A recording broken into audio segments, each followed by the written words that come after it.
You're listening to musician, author, and educator Bobby Borg, breaking down music, business, and marketing basics so they stick. Hey everybody, my name is Bobby Borg and welcome to USC's DIY podcast studio. And the topic for my discussion today is going to be social causes and music. And I've got a great guest with me today. Her name is Dr. Daniela Baroffio. And Dr. Daniela Baroffio is an expert in gender communications, the department head of digital social media at USC Annenberg, and an expert in the political economy of the entertainment industry.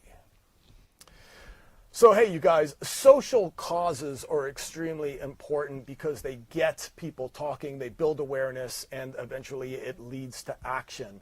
Social causes seem to be more so in vogue than ever, even though, corporations and musicians getting involved in social causes have been around for a very long time.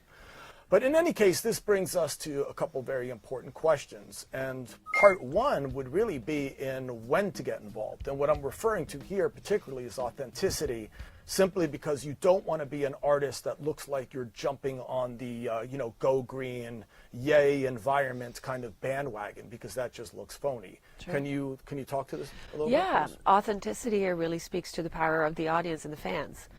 They have to believe you. And so that means as an artist, you want to be in touch with your audience. You want to make sure that you've got a sense as to how they see you. This is where, by the way, social media plays a key role. And we've seen artists, therefore, taking on a much broader vocal space on Twitter and other platforms. It cannot just come out of the blue, in other words. And in part also because we have a much more sophisticated audience today that is just not going to blindly believe it because it sounds good. Mm-hmm. Right. And a lot of times when I bring this up to musicians, that, fans seem to be drawn to artists that stand for something. Mm-hmm. And fans or customers seem to really want to do business with corporations that stand for something. Sure. Yep. But a lot of times this leaves musicians kind of thinking like, oh, well, what do I stand for? So in other words, can this be something that somebody researches and goes, wow, something, this is important to me? Or does it just have to be something innate from inside that they've been sort of burning to talk about for their whole life? Well, I think it's a wonderful question because it actually speaks to an opportunity for artists today, for musicians today, because given this sort of investment by audiences to want to have something that is real, and you're right, we see this in corporations as well. If the corporation, no matter what the corporation may be standing for or has done, but their corporate social responsibility practices, if they function well, consumers will support the company, right? Yeah. And so back to the artists, if you're not born with a calling, but you are a musician, sure, this is not a bad opportunity to sort of self-investigate. Now, it has to be authentic, as you pointed out. Right. Not all of us have that political drive. But honestly, if you sort of have a sense for sort of the innovative pull that's happening in today's culture, it's why so many musicians do take a stand, because it's impossible unless you're hiding underneath the rock. Especially when it comes to music, you are naturally being fed into an audience that is angry or is passionate or has the desire to change things. And so, yeah, you probably find yourself a fish out of water if you don't have something of your own to stand for. Sure. Sure. No shame if you don't, but this is where it's not a natural, it's not something you have to inherently been born with. Look around, see if you, and with help of someone like you, where do you fit? Mm-hmm. And again, not because you want to buy eyeballs, but because this is one way in which today music matters more than ever. Absolutely, yeah.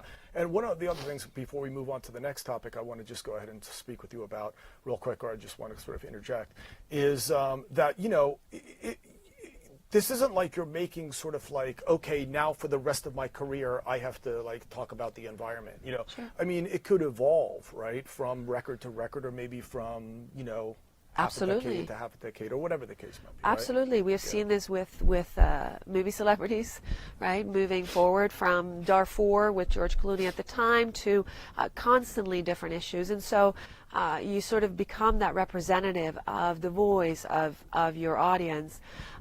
We find, you see artists like Taylor Swift being horrifically, I would argue, quiet on the political front for a long time because her audience is not one that wants to be political, and in fact, in many ways, was sort of the base for Trump. And now you see her wanting to move out of that space. So you're not bound or stuck, but you have a responsibility, and you have the responsibility to be honest and authentic, and you can keep moving forward for sure.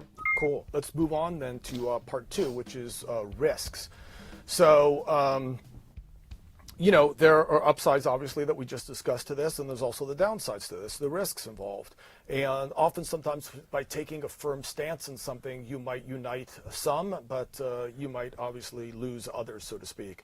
And in some extreme cases, we saw the Dixie Chicks getting up on stage and making comments, political comments, that didn't really go so well, especially, I think, in the geographic region in which they were making those comments. But they got banned from the radio. I think now they're starting to finally make their comeback. But for, I think, many, many years, they were pretty much just like pretty much exiled for the most part. And you see this, obviously, in other areas, too. But let's talk about the risks of this, because sometimes when people do stand for something, you know, it ends up isolating others.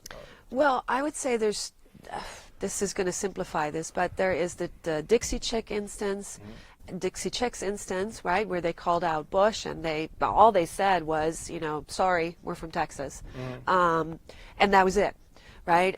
That they were silenced for years. You're correct. This is almost 15 years ago now. And then you've got the artist who stands for something that may not be popular to all, and that's where my argument would be, that's the risk, but it's also part of why music moves, and why I presume you are in music, and why you are speaking out, whether it's through your lyrics, whether it's your songs, whether it's the sound that you've chosen. So there's the risk where the backlash comes from a culture that now increasingly is changing, but this is what the Dixie Chicks faced. A culture where, wait, you're a celebrity, you're a musician, don't speak politics, don't be political, you can't be both. Right. Well, obviously you can be, because we can then censor you when you choose to be political. So, right, so this is about audiences in a market that did not know how to deal with celebrities speaking and being political. That has shifted with social media, right? Much of the, you know, the voting advertisements, the promotion, the political campaigns. Thank you. So the political on, campaigns, the celebrities that back particular political candidates. Katy Perry and Clinton, exactly. Right? We've started to see a greater appreciation and understanding for, okay, you're a celebrity, but you still get to speak. Right. At that point, if you want to be a celebrity or musician, an artist that has a voice, you're just going to have to lose some of your base if they're not agreeing with you. But if you stick to that, then you'll find more growing voices that will join. Right. It's worth it. It's music. Music changes things. And that's a perfect segue to the next question, which is essentially, you know, why music works so well. So part 3 essentially is, now we're going to move on to, you know, essentially talking about, you know, why music works so well in these types of cause-related situations. You know, I mean, is it, you know, this kind of idea of image transfer? Is it the emotion that's involved? You know, what exactly is going on here? You know? I think what's incredibly unique about music, and this is, you know, a no-brainer, it's a common language, right? In Latin, they refer to it as a lingua franca. It's a common language, and therefore it can unite. It also means that the barriers for understanding are lower. I don't have to decode your language, your words. Right. If I don't understand the lyrics, I can still be taken in by the beat, by the tone. And therefore, I think if you have a culture that is willing to be mobilized, music becomes that space that can sort of be the trigger for greater mobilization, especially when you're trying to push back against the status quo, which really social change is about. It unites. It can also be used, right, for power purposes. I mean, one of the reasons why at the beginning of any game in the United States, and for that matter in public school on Monday mornings, right, you hear the national anthem, and it's presented not in words but in song. It's because the passion of what you're hearing combined to the auditory sounds, it silences you, it forces you to stop and think. It can be a space for critical thinking, but like I said, it can also be really, it can really be used to manipulate. Right. And not to say that the national anthem is that, but it's precisely, right, Sure. sort of part of this way of, hey, we all are one. Right. Excuse me, music is revolutionary. And we've Absolutely. seen in this country it being used for that purpose in the 60s, in the 80s. We've seen it in hip-hop, we've seen it in rap. Yeah. Beautiful. I couldn't have said that better. Thank you so much. Love that. You're welcome. All right, you guys. So what we talked about is we talked about social causes and music. And a very interesting conversation. I hope you guys enjoyed it. We talked essentially about, doing it authentically, of course, which is important when we talked about the risks. And then we also talked about why music in cause sort of related issues works so well. So, hey, everybody, my name is Bobby Borg, and we are just trying to break down music business and marketing basics so that they stick. I hope you guys enjoyed this clip, and I hope you check out further clips. Be sure to like, comment, share, etc. And definitely be sure to check out Business Basics for Musicians and Music Marketing for the DIY Musicians as well, now in their second revision. And as I always say at the end of these podcasts, thank you very much for watching, and peace. Thank you again.